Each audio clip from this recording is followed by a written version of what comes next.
What up, everybody? Welcome to Beyond the Arc. My name is Brendan Cavazos. My name is Kalen. Let's get started, baby. Let's get started.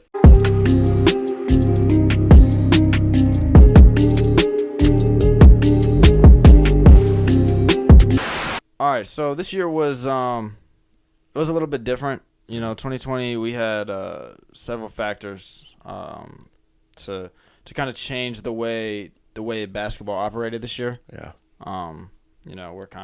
We're kind of past the point. The year's over. We're kind of used to what's going on. So, but looking back on 2020, I think it's fair to say that the biggest disappointment we had was the Clippers. Oh yeah, like for sure. I definitely agree with that. The expectations for the Clippers were sky high. They were the anti-Lakers, for sure. They were just built. They were just built to beat the Lakers. Like that's just what they were. Like there's no way to kind of go around it. It's just the expectations for that team was to win a championship, or, like what else? We weren't looking any further than that. Yeah, those were the two teams that were supposed to match up in the finals. Right. They were just disappointed, man. Yeah, that conference finals was supposed to be like. We were looking forward to that more so than we were looking forward to whoever they face in the finals. Yeah. Like it was just that conference finals was the focus of the playoffs, I feel like, and it just didn't happen. The Clippers weren't able to overcome the Nuggets after taking a 3-1 lead over them. Yeah, they just didn't have a leader. Just didn't have a true leader. Yeah, no, I would say that. I would say they didn't have. Kawhi Leonard isn't vocal enough for you to label him as a leader. No, he's not. He wasn't a leader on Toronto. He wasn't a leader in San Antonio. So, I mean, it's not a stretch to say he wasn't a leader.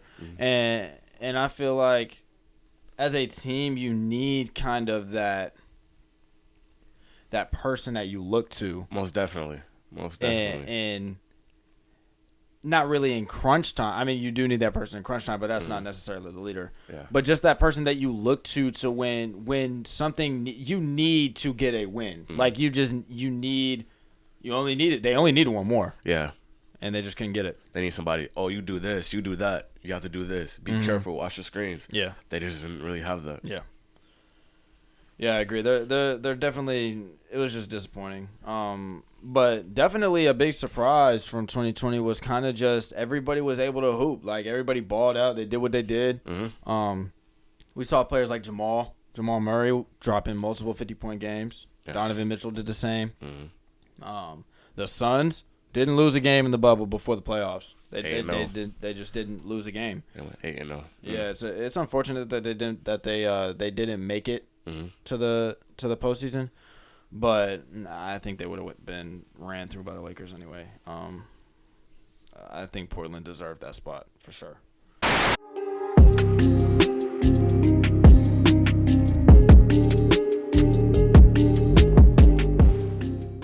So kind of going back to the Clippers and mainly Kawhi Leonard, our next topic is going to be have we already seen the best of Kawhi Leonard in his career?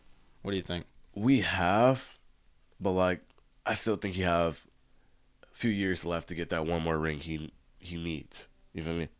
I think it's people say he's done for, et cetera, how the Clippers they're done for, but it's not all Kawhi Leonard's fault. He's only 29 years old. He's still kind of young, bro. Yeah. So I think he's gonna get that one more ring. What do you think? I don't think he's going to get another ring. I think I don't want to say Kawhi Leonard is done. Because saying he's done is a stretch and kind of disrespectful to what he's done in the league. By no means do I want to disrespect Kawhi Leonard. I do feel like Kawhi Leonard is overhyped. I feel like we look at Kawhi Leonard and see a player that goes and gets rings. Like I think he doesn't do that. Kawhi, he's a great player. He's just not that leader. If he had that leader in him, that leadership in him, he'd be a dog, bro. I'm telling you. I think even if he had that leadership kind of mentality, he doesn't have there's something else that I feel like that is missing that I just don't feel the way. All right, so the way he got his 2 rings, he won off the bench. He did win. He has 2 Finals MVPs, two Finals championships.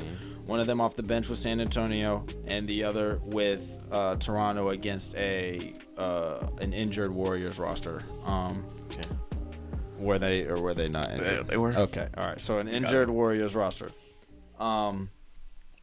The biggest thing about Kawhi not winning another ring, the biggest reason I feel like he won't, is just there's just not enough time between the championship winners today and the championship winners of tomorrow. Like I 100% believe what you're going for. Like there's a new generation that's going to like go ahead. Right. But the thing is, he just have to find a team and find that leadership. He's still a great player. He's going to contribute once he find that team. He not going nowhere with a better opportunity than the Clippers. Okay, with the Clippers, all he needs is a better point guard. They don't have a real true point guard. Once they find that leader point guard, that's a ring, bro. And what if the Warriors get Giannis? They're not going to get Giannis. Okay, so what if they do? Then he's probably not going to get a ring until like the next 3 or 4 years. And then he's out of time. You think he's going to stay? You think he's going to stay in Clippers for the next 4 years? Here's the thing: if he does, if he does or he doesn't, in 3 or 4 years, we're looking at a completely different league of basketball. We're looking at that league, but in 4 years, the league belongs to Giannis Antetokounmpo, Jason Tatum, Luka, and Zion. Those are the 4 biggest names in 4 years. He will be 33 years old. He's too old. Well, it's not fair to say he's too old to go win a ring. I think it is fair to say that at that age, there are people younger than him that will be better. Like, there's no room to say Kawhi Leonard is not winning another ring when you look at this Celtics team that we have already with their young core. When you look at, I don't think the Pelicans will be winning championships, but just the way that their young core is, when you look at the cores of these teams, even the Mavericks, those teams are winning championships in 4 years. Like, that's who we're looking at. I'm saying, like, in 4 years, it won't be all on him to win that championship. That's all I'm saying. Like, There's going to be that one person that's going to help him out. Just like in the Raptors, he had help. You think it takes one person to help Kawhi out? It's No, going to take it more, takes more than that. If Paul George gets his stuff together, that's going to be I don't even think that. I don't even think if PG was hooping like that, they weren't beating the Lakers. Oh, yeah. They were supposed to, but I don't think they were. Point guard, shooting guard, small forward. If they have those 3, there's a chance they're going to win, bro. I'm telling you. They just didn't really have it. As far as I'm concerned, Kawhi Leonard isn't winning another ring for the rest of his career. But we'll move on from this topic. We'll go on to the next.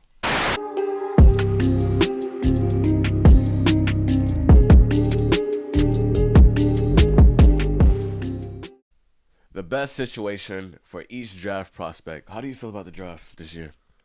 So for the draft, I feel like it's pretty straightforward. I feel like what you see is what you're gonna get because we didn't have a full college season. It ended in March, and I know all of March is not gonna determine like where these players go, but in reality, when you watch March Madness, there are names that pop up that you just haven't heard before. Yeah, we see more of them in March Madness. Yeah, it's just there's more like people watch March Madness, you know, because so more people watch March Madness, there's going to be more hype around certain players who perform in March Madness, and we just didn't get to see players in that kind of light this year, and it's disappointing. But I mean, life goes on, the draft goes on. I think the biggest mystery in the draft right now is James Wiseman. He only played like 3 games. He averaged a double-double. He averaged 19.7 and 10-ish rebounds. I think a little bit over 10 rebounds. I have overall, like, just my top 3 going. I got Anthony Edwards going number 1 overall to the Minnesota Timberwolves so that they can replace Andrew Wiggins at the shooting guard position. I got James Wiseman going number 2 overall if the Warriors decide to use their 2nd overall pick. I feel like them getting a center is a good, an athletic center who can run up and down the floor is valuable to a shooting team like that. And if they decide that they want to go ahead and pick a player instead of trading for Giannis with the 2nd pick, I think James Wiseman is the perfect pick for them. With the 3rd pick, I think I think LaMelo's going to go third to the Hornets. A lot of people think that he's going to go number 1.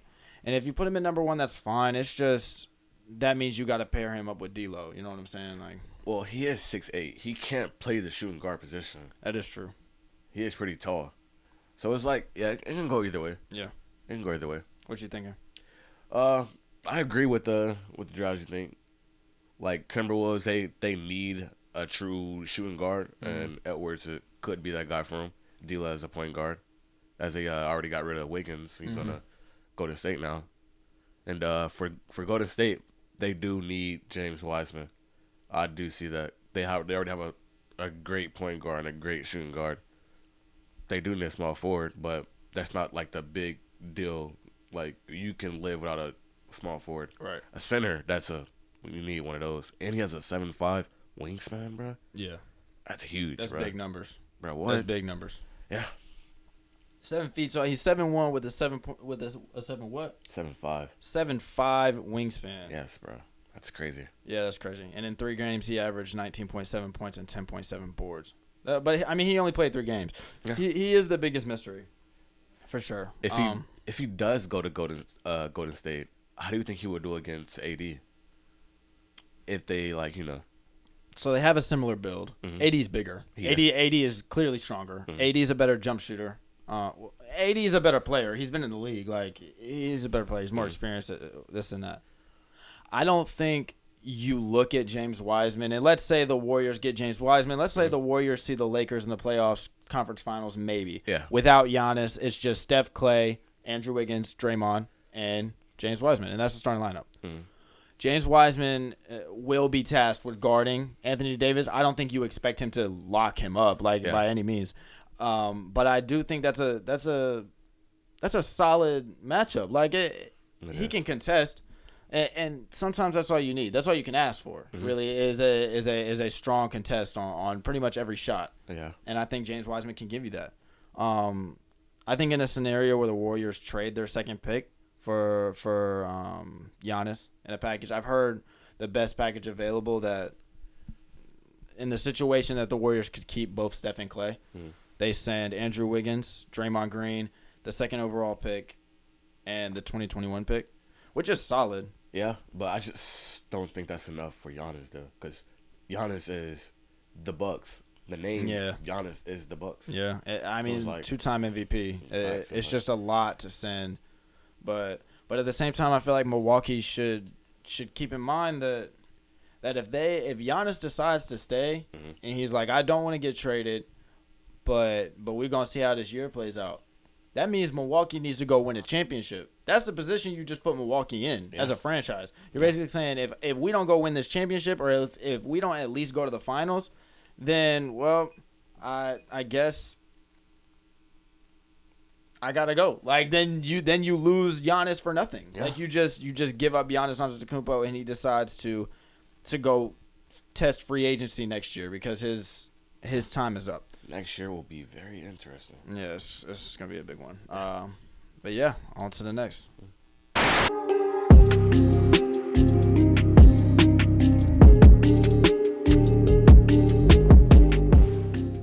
All right, and for our next topic, we're gonna talk about one of the bigger coaching changes of this offseason so far. So we're talking about the Clippers a lot today. I feel like even though the Lakers are extremely relevant in this time, seems though they won the championship, I do feel like the Clippers are just a special scenario, something that we just had to talk several points about. As far as Doc Rivers, he was they parted ways.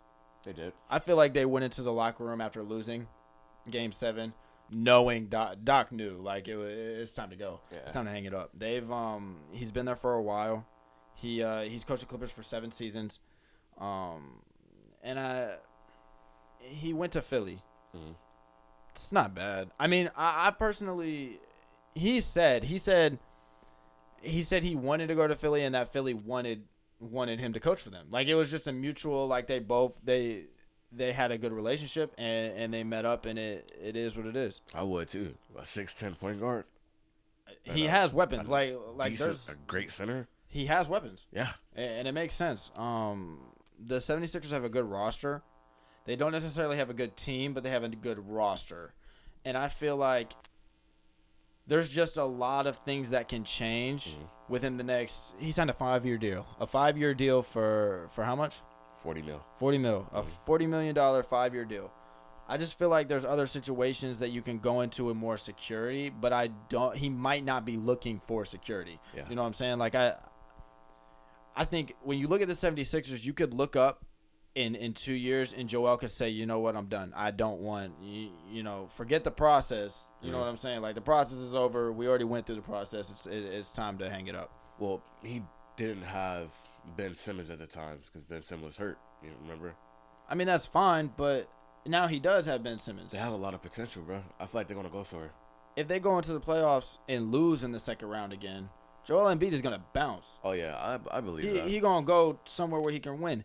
Again, you look at these younger stars. Joel Embiid is on the younger side of the NBA. And I feel like you look at the younger stars, and the younger stars are more ring hungry than they are necessarily paying attention to their loyalty to their team. Because I feel like nowadays players realize, as a player, you have to watch out for yourself more than you are loyal to a franchise. Because when it comes down to it, that franchise won't be loyal to you. Facts. So if Joel Embiid looks up in 2 years and they still are a second round, first round exit in the playoffs under Doc Rivers coaching, I think it's time for him to look in the mirror and be like, hey, do you want to go win championships and really be that big man that you're supposed to be with rings under your belt? Where would he go? In your opinion, where would he go? Miami looks real good for him right now. Miami looks real good for him today.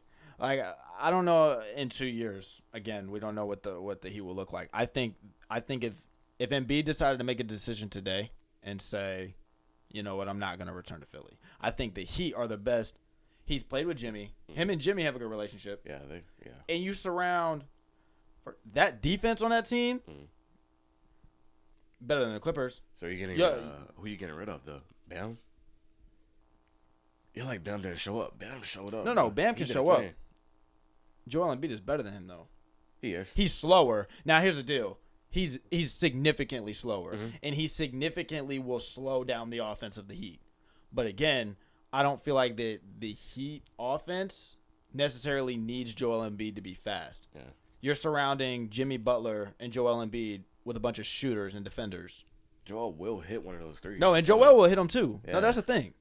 He can shoot too. He don't need to be shooting. He too big to be shooting for real. He shoot too much, I feel like. But Bam, it was like, what else could he do? He did his thing, like I said. No, he did. He So, did. like, and he's young. So I don't think they're gonna trade him. If that does happen, I don't think they're gonna trade Bam for him. Probably give him another year, like I said. If Bam don't show up next year, I'm like, yeah, you'll move him and Duncan. Yeah. Because they already got what you call it. Yeah. It's just that's Doc to Philly was just an interesting move because I felt like Doc could look up again and if Joel Embiid decides to leave, then again you're looking at you have Ben Simmons and who else? You know what I'm saying? Like you have a really tall point guard who can't shoot at all. Like he's not even a threat. So you have a really tall, strong point guard and Tobias Harris. Yeah. Essentially, that's your offense, essentially. And I feel like that's a shame for Doc Rivers because of what he's done in his career. I feel like if he went to – now, his mindset might be, this is my last coaching job. And he might say, I'm going to take these 5 years and be done. But if he's in the mindset of I want to go win a couple championships or I want to rebuild to go win a couple championships, he might have gone. I would have preferred if he went to like the Pelicans. Yeah, I feel you. But like he said himself, it was either the Sixers or he's not coaching. Right. He's gonna take a break. Right. So I mean he got what he wanted. He he definitely got what he wanted. I don't feel like he made a bad decision. I just feel like if he had a different mindset, his decision definitely would have been different for sure. So I mean, we're definitely looking at the final years of Doc Rivers being a coach in the NBA. I think. Now we're gonna see what he gonna do with it. Yeah, we're gonna find out. Yeah, I'm excited to watch. definitely. All right, y'all. That's it for today's video. Thank y'all for watching. Next week we'll have a close friend of ours, Trent Matthews, to come through, talk about the Lakers, see how he feels. The top 5. Where would you put LeBron? That's it.